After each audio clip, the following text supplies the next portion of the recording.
नमस्कार स्टूडेंट्स, मैं Gayatri Gehlot online classes में आपका हार्दिक स्वागत करती हूँ। BA BEd BSc BEd first year paper second basic education and communication unit first unit में स्वामी विवेकानंद, रविंद्रनाथ टैगोर, महात्मा गांधी और अपने अरविंदो घोष के बाद में आज हम पढ़ेंगे रूसो के बारे में। रूसो ने शिक्षा का क्या अर्थ दिया, क्या शिक्षा के प्रति रूसो की क्या विचारधारा थी और क्या उन्होंने शिक्षा के एम्स बताए, ये हम पढ़ेंगे आज के टॉपिक में। तो यूनिट फर्स्ट का छठा सब पॉइंट है जो हम आज शुरू करने जा रहे हैं। जीन जैक्स रूसो शिक्षा के क्षेत्र में प्रकृतिवाद के प्रमुख युग पुरुष प्रकृतिवादी रूसो थे, जिन्होंने केवल शिक्षा के क्षेत्र में अपने क्रांतिकारी विचारों से नवीन प्रेरणा नहीं दी, वरन राजनीति के क्षेत्र में भी प्रजातंत्र की भावना को विशेष रूप से पल्लवित किया। रूसो के समय में फ्रांसीसी शिक्षा की स्थिति बड़ी दयनीय थी। रूसो का पूरा नाम जीन जैक्स रूसो था। रूसो का जन्म 1712 में स्विट्जरलैंड के छोटे से शहर जेनेवा में हुआ। जन्म के तुरंत बाद रूसो की माता का देहांत हो गया।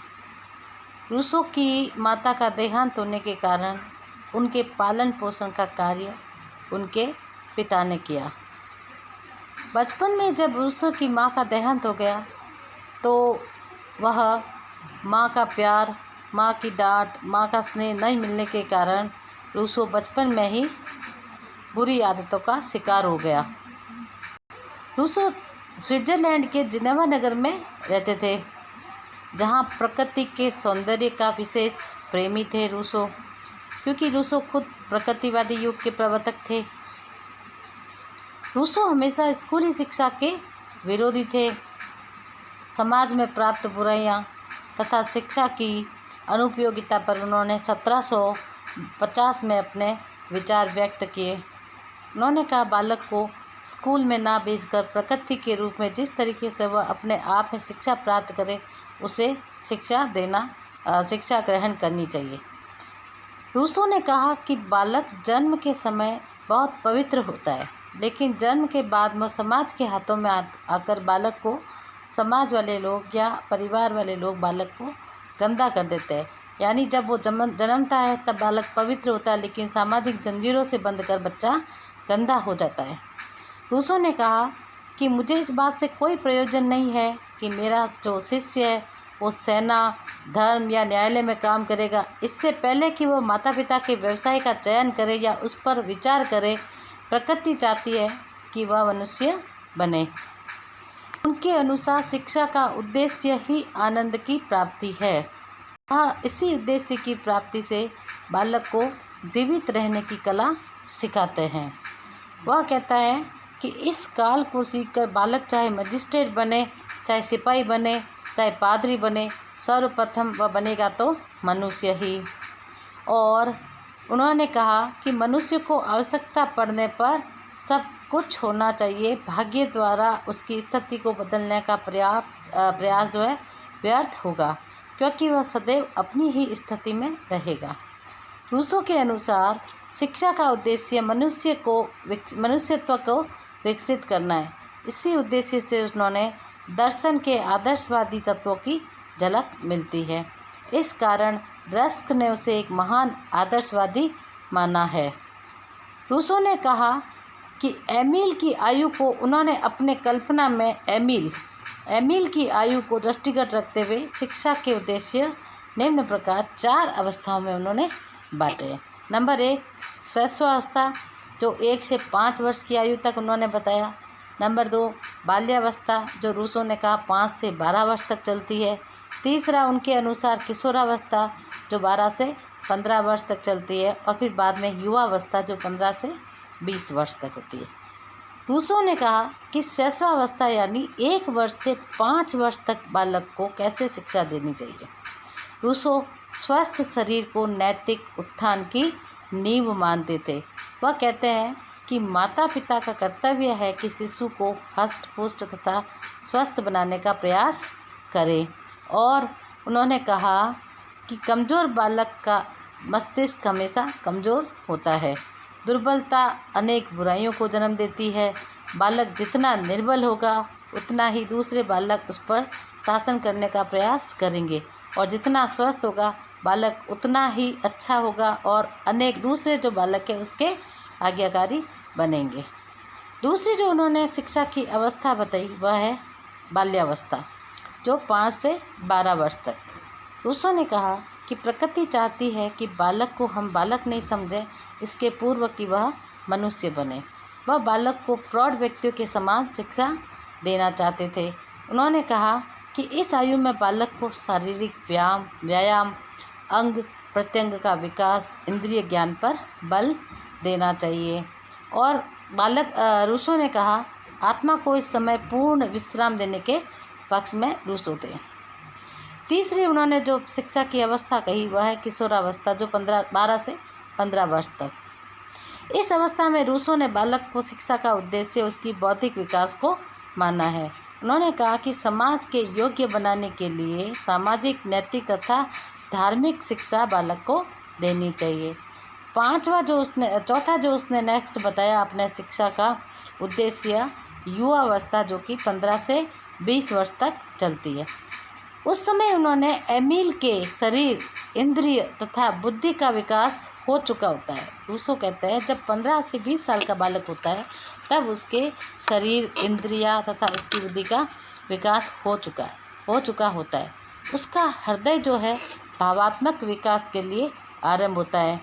अभी तक शिक्षा वैयक्तिक विकास के लिए थी, लेकिन अब उसे समाज के योग्य बनाने के लिए सामाजिक, नैतिक स्तर एवं धार्मिक शिक्षा देनी चाहिए।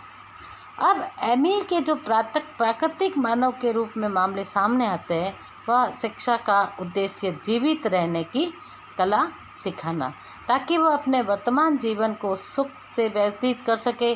रूसो भविष्य की चिंता कभी नहीं करता था।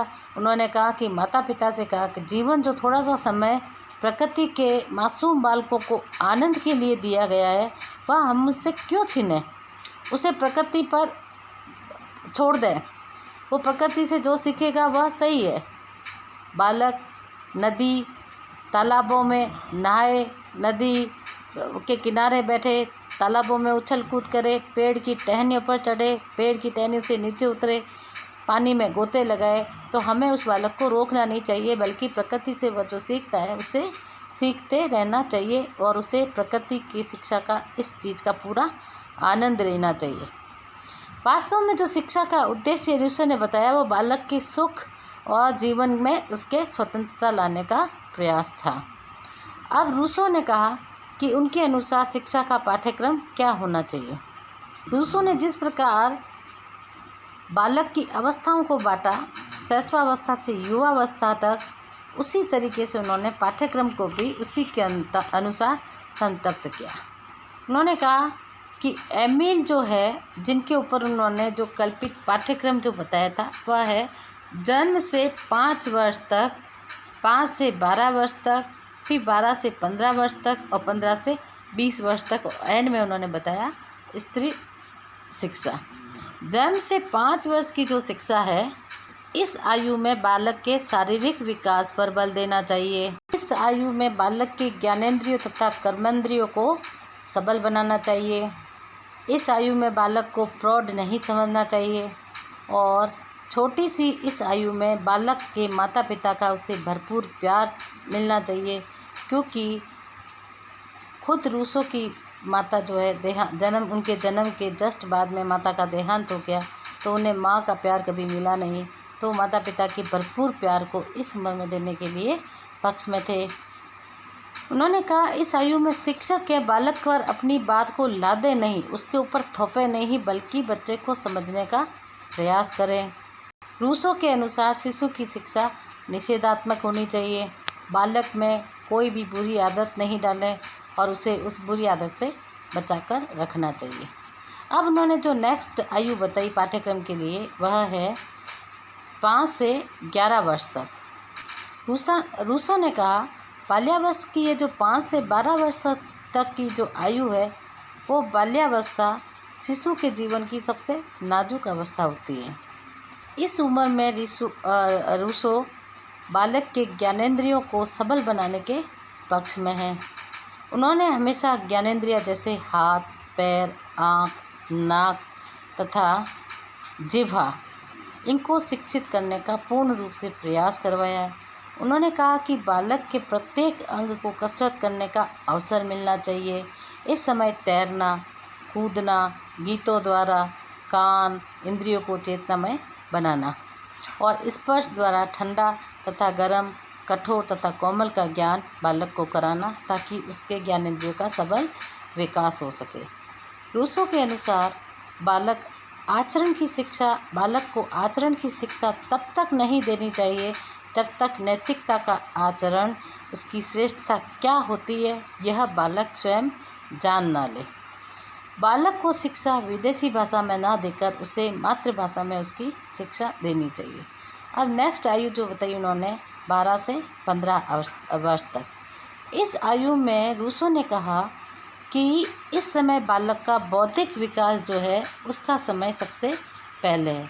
इस आयु में बौद्धिक विकास का शिक्षण प्रदान करने से पूर्व शिक्षक को यह जान लेना चाहिए कि बालक में कौन कौन सा ज्ञान उपयुक्त है।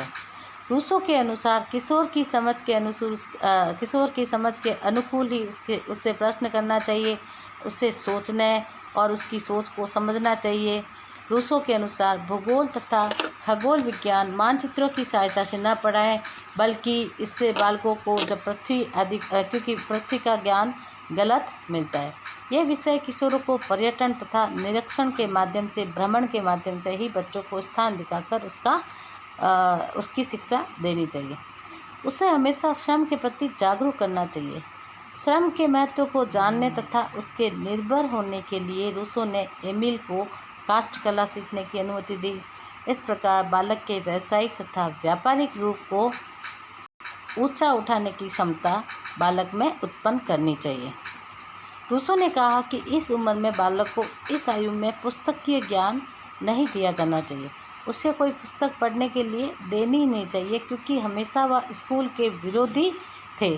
डैनियल डिपो द्वारा लिखित रॉबिन्सन्स क्रूसो पुस्तक पढ़ने के लिए दी जानी चाहिए। बालक को शब्द ज्ञान तथा पुस्तकीय ज्ञान की अपेक्षा उसको स्वानुभव से सीखने का अवसर प्रदान करना चाहिए। अब आया नेक्स्ट 15 से 20 वर्ष की अवस्था में, जो किशोरावस्था में युवावस्था में है वह।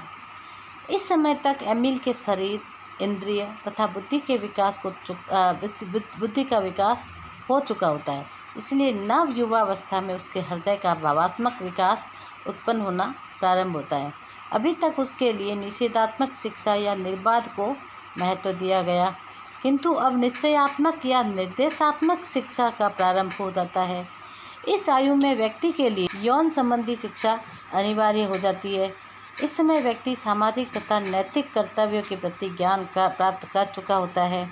इसलिए रूसो ने अपने शब्दों में कहा कि जब एमिल अपने साथी की आवश्यकता अनुभव करेगा तब उसे अकेला नहीं छोड़ा जाएगा। हमने अब तक उसे शारीरिक, ज्ञानेंद्रिय संबंधी बौद्धिक विकास पर बल दिया, अब उसके हृदय को भी हमें समझना चाहिए, उसके हृदय पर भी भावात्मक चीज़ों को भी बालक को समझना चाहिए। ऐसी शिक्षा देनी चाहिए। रूसो केवल व्याख्यान तथा उपदेशों के माध्यम से सामाजिक बुराइयों तथा सामाजिक अच्छाइयों की शिक्षा नहीं देने चाहते थे।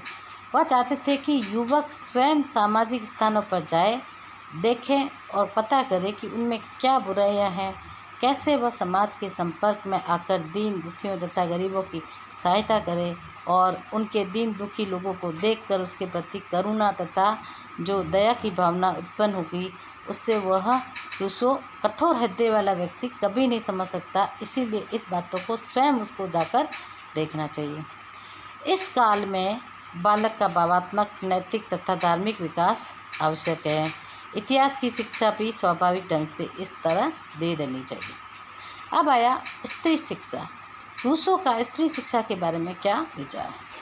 रूसो ने जो स्त्री की शिक्षा संबंधी विचारों में जो प्रगतिशील अभाव है, उसके अनुसार स्त्री एवं पुरुष जन्मजात वैमनस्य है, अतः शिक्षा के क्षेत्र में स्त्रियों के प्रति बड़ा अनुदार था। उन्हें वह बड़े कड़े नियंत्रण में रखना चाहता था। वह स्त्री को स्वतंत्र विकास नहीं देना चाहता था।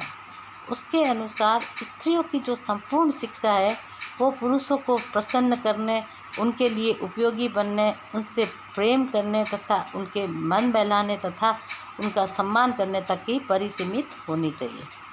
बचपन में अपने बालक को शिक्षा देना, बड़े होने पर उसकी सेवा करना, उसे परामर्श देना तथा उसके जीवन में जो मधुरता लाने का प्रयास स्त्री का प्रमुख कर्तव्य है।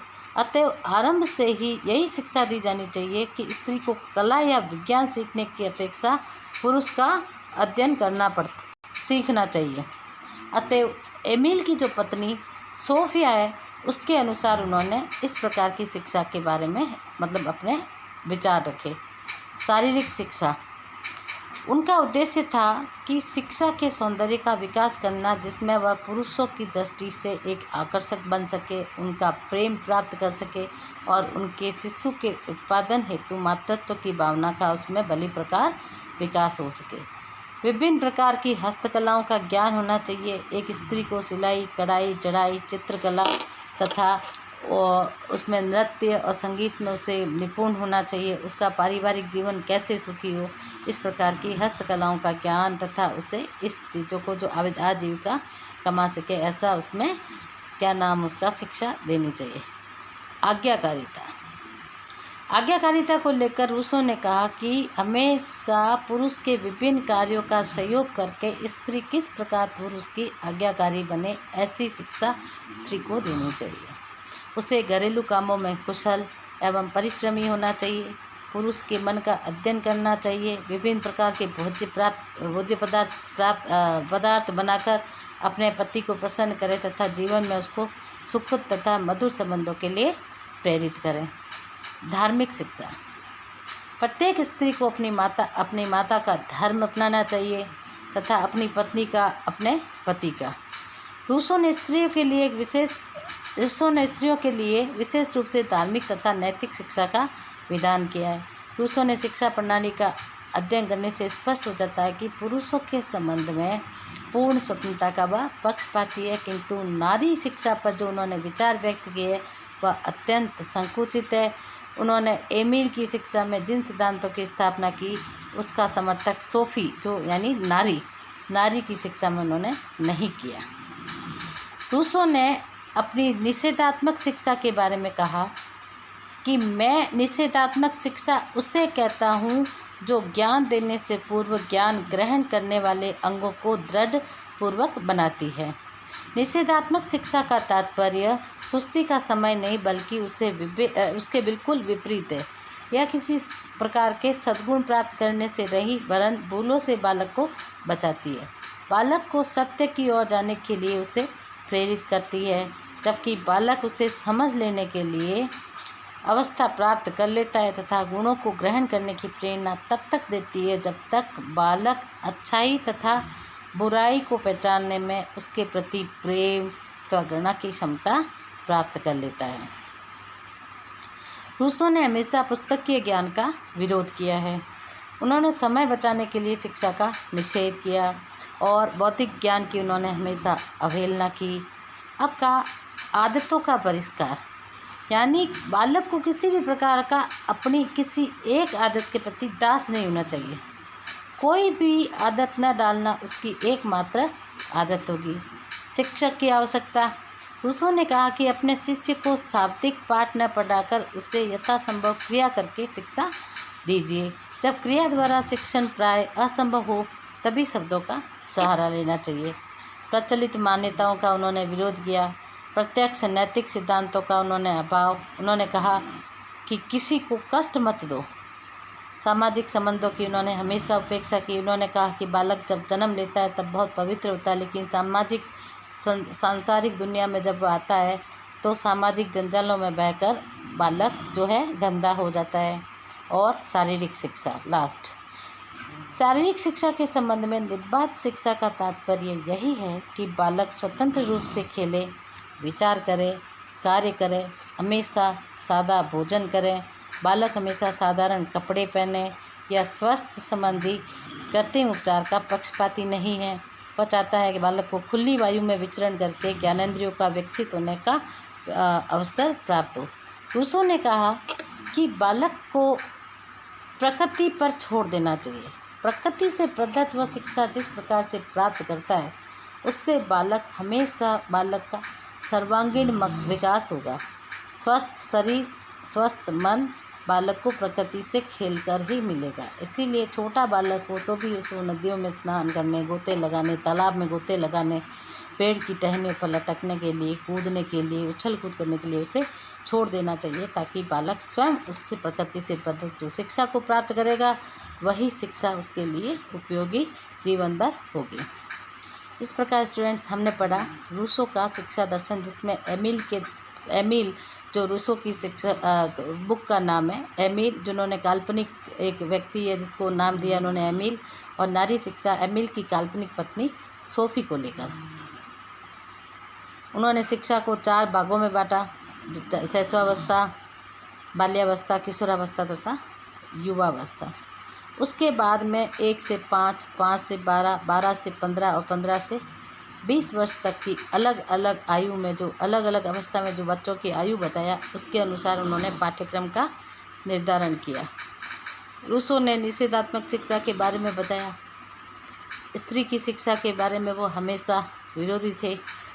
स्त्रियों को बस इतनी ही शिक्षा देनी चाहिए जितना कि वह पुरुष को प्रसन्न कर सके और बच्चा पैदा करके उसका स्वस्थ शरीर तथा लालन पालन के लिए वह बच्चे को सही बचपन दे सके। और निषेधात्मक शिक्षा में स्त्री शिक्षा के विरोध के बाद में उन्होंने जो अपने क्या कहते हैं मतलब रूसो की जो बुक है मेन जो बहुत ही प्रचलित है वह सोशल कॉन्ट्रैक्ट तथा एमिल। नेक्स्ट वीडियो में हम आपसे मिलेंगे दोबारा। तब तक आप इस वीडियो को देखिए, लाइक तथा सब्सक्राइब कीजिए, घंटी का बटन दबाइए ताकि आने वाले वीडियो की नोटिफिकेशन आपको जल्दी से मिल सके। तब तक के लिए धन्यवाद, नमस्कार।